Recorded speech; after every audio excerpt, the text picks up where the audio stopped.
Okay, so in the last video we worked through question 3 in the Unit 2 practice problem set. Now we're going to start with number 4. Number 4 says the population of a colony of bacteria is 570 at 9 a.m. By 2 p.m. the population has grown to 1,850. Assume exponential growth. Part A, find a function model that gives the population of the colony is a function of the number of hours after 9 a.m. And then parts B through D, we just answer some questions about that model. So let's focus on finding the model.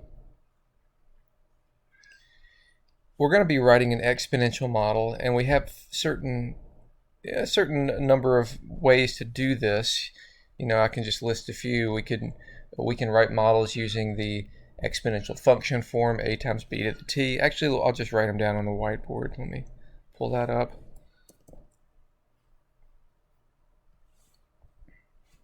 So we have a of t equals a times b to the t, or a times 1 plus r to the t. When do we use this? Well, we use this when we know b or we know a both, or we know the growth rate. So if we need to know a factor or a rate or something like that. The other ways that we have to write exponential models are exponential regression, and then we also have the formula for the exponential function passing through 2 points. So in this case, and all of these different methods depend on the kind of information that you're given. So what kind of information are we given in this example?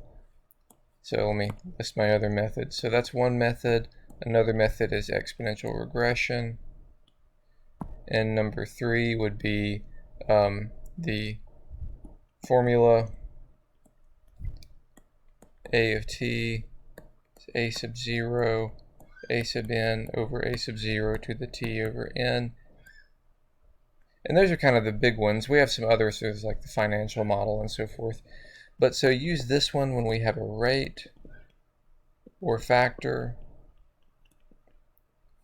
And we use these two.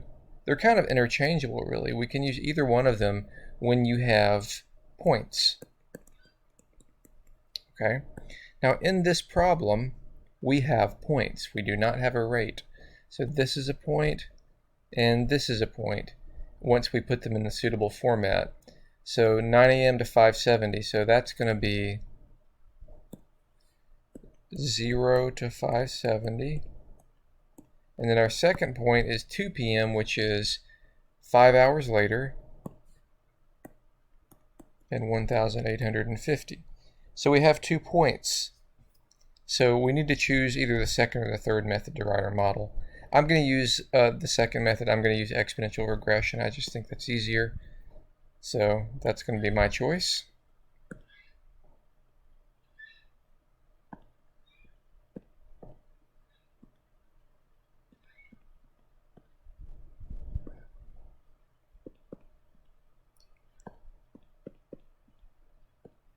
Okay.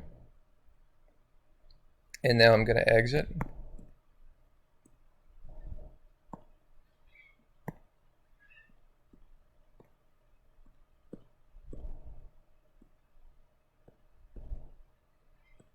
And there's my model. 570 times 1.27 to the t.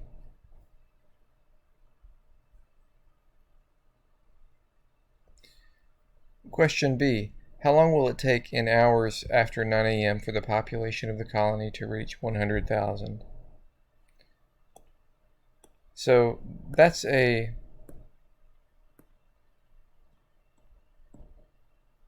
calc intersect question. We actually want to know when this model gets to 100,000. And the unit in this model is actually ones. So notice that we didn't scale our unit here. So that's why I had to put in the whole number. Let me go to the table and see how long it's going to take me to get to 100,000. So I'm going in jumps of 1. It might be better to go in bigger jumps, but exponential growth can happen pretty fast. So maybe, yeah, actually this is happening pretty quickly. So did you see right there, I actually got to 100,000 already, so between 21 and 22. So that gives me an idea for my window. I could just go to from 0 to 25 and then do zoom fit, and that should be sufficient to see the intersection.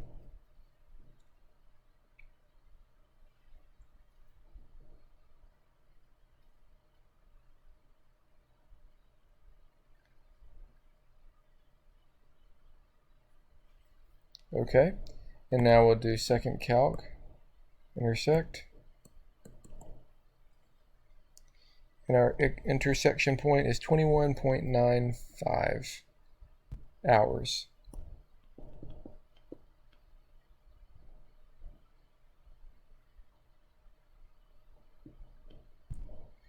Okay.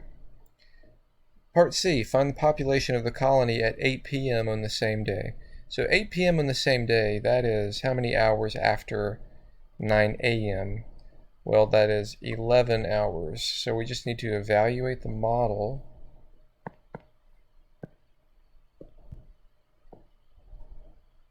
At 11. There's our population, 7,598. And if we're rounding to the nearest bacterium, that would be 7,599.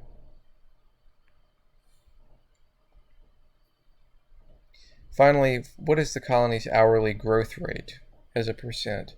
So for that, we actually, remember to get the growth rate, we have to go through the factor. And this is, we're not changing the time unit here. But so we know B equals 1 plus R. Therefore, R equals B minus 1. So B is right here on the calculator. So I need to take 1 away from it. And the easiest way for me to do this is to call up the B value. And I do that like so. That's statistics equation, and then number 3 is B minus 1. Multiply it by 100. 100. And there we have our hourly growth rate, 26.55%. Okay. And that takes care of question number 4. Let's move along to question number 5. Given the formula y equals 3.7x squared minus 5.2, circle the one correct response. And our responses are y is not a function, y is a linear function of x, y is exponential, or y is neither. So if we look at this model, or this function, I hope you notice a couple of things. It does not look like a linear function, nor does it look like an exponential function. You know, the form of an exponential function has the variable in the exponent, a times b to the x. And all of our versions of that always have the variable in the exponent. They might look a little bit different, but the one thing they all have in common for exponential functions is that x is in the variable, or t is in the variable. I'm sorry, that x or t, the variables, are in the exponent. That's what I'm trying to say. So this does not look like an exponential function. Nor does it look like a linear function, because our linear function models never had the variable squared. The variable was always raised to the first power, not the second power. So this does not seem to be linear or exponential. So I would rule out these two. Now I guess we should actually verify that it is in fact a function. And how can we really seal the deal on this? Well, why don't we just graph it? If I can graph this, if the calculator graphs it, then it unless it's a scatter plot, which it's not a scatter plot, it is a function. So if the calculator graphs it in regular graphing mode, then we do in fact have a function. Now I'm going to change my window. I just happen to be in positive 25, so I'm going to go to negative 25, and then I'm going to do zoom fit with that, and I'll see what we get. Okay, so it did graph it, and it came up with a nice picture. I hope you recognize that as a parabola. So this is a function, so I'm going to go ahead and rule out A. And so it is a function, and it is a function that is clearly not linear nor exponential. So that's going to be D. This is actually a quadratic function. which we have not studied yet, but you probably have seen that before. All right, moving along. What about number 6? Consider the function f of x equals a times 1 plus r to the x. Both a and 1 plus r are positive. Circle true or false for each statement. So hopefully you recognize this form. Let's go to the first question. F is an exponential function, true or false? Well, I'm hoping that you recognize that this is one of the basic forms of an exponential growth function.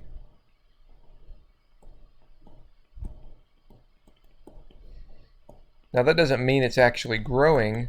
It depends on what r is, but it is an exponential growth function in form. So that is true.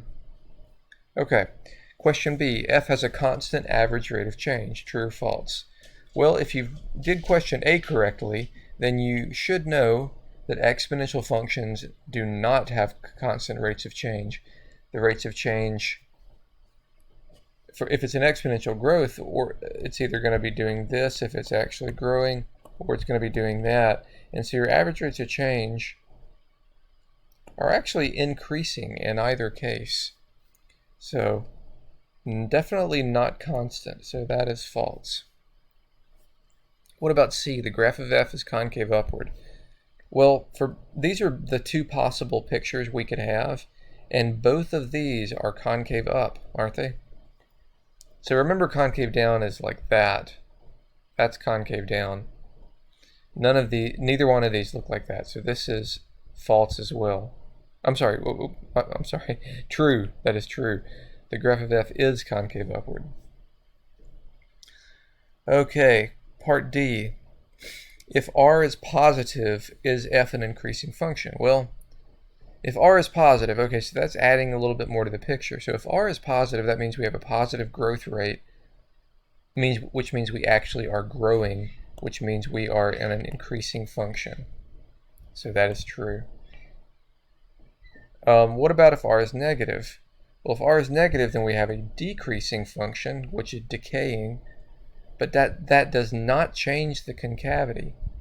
The concavity is still concave up, so that's actually false.